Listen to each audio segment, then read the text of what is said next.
Hi, it's Leanne, and this is Evolution of a Beachbody Coach, Chapter 5. Chapter 5 is probably going to be a pretty short one today. Not a lot took place in this chapter. It starts out with 2007 and goes to around 2011. During that time, I pretty much did what I knew. I would sometimes go back to Weight Watchers and follow that. But it was kind of a yo-yo, an up and down roller coaster. I'd gain some weight, I'd lose some weight, I'd gain some weight, I'd lose some weight. I might look at a different program here or there, maybe do a new video, but nothing that, really stuck for any long period of time. Um, but around 2010, I had seen an advertisement for becoming a certified personal trainer.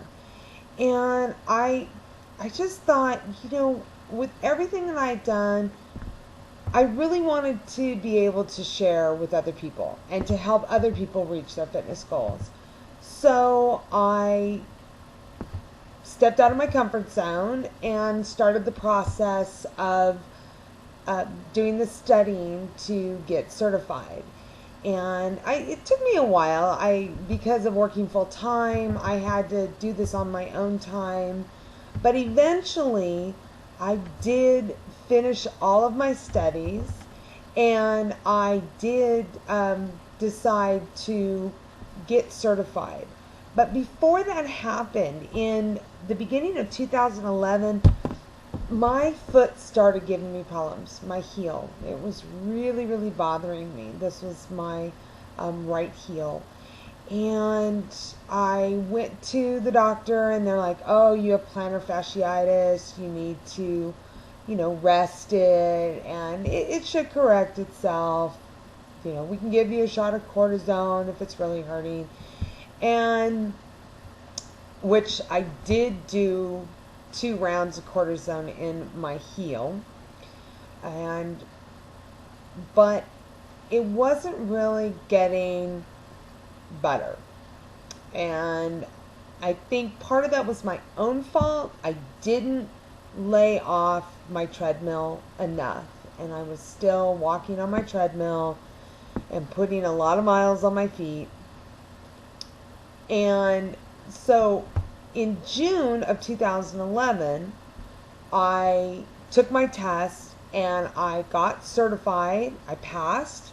I was really excited. I was thinking about applying to a gym to, start putting this to good use. And then on the 1st or 2nd of July, I was running across the deck of my patio to jump into my pool, and as I pushed off to jump in, I heard this loud snap, and the most excruciating pain went through my foot. Well, I went to the doctor, and come to find out, I had snapped the plantar fasciitis. And according to the podiatrist, he felt that given time and healing, it could correct itself, and I wouldn't have to have any surgery. And so I kind of let that go. But at this point, I was on crutches. I couldn't walk, do my exercise, and so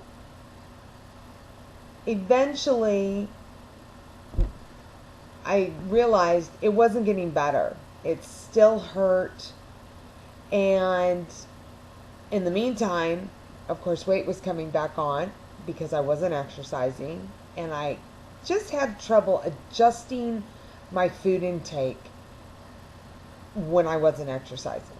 Because you need to eat less if you're not burning the calories. But I didn't do that. It wasn't that my food intake increased. It's just that my activity decreased. And so I made the decision to have the surgery because it wasn't getting better. And I did that in December of 2011. And then the healing process began. And so I'm going to pretty much cut this chapter to that, just to let you know that by the time I finished my healing in February of 2012, it was time for another change. And I will talk about that in chapter 6. So until next time, this is Leanne. Have a great day.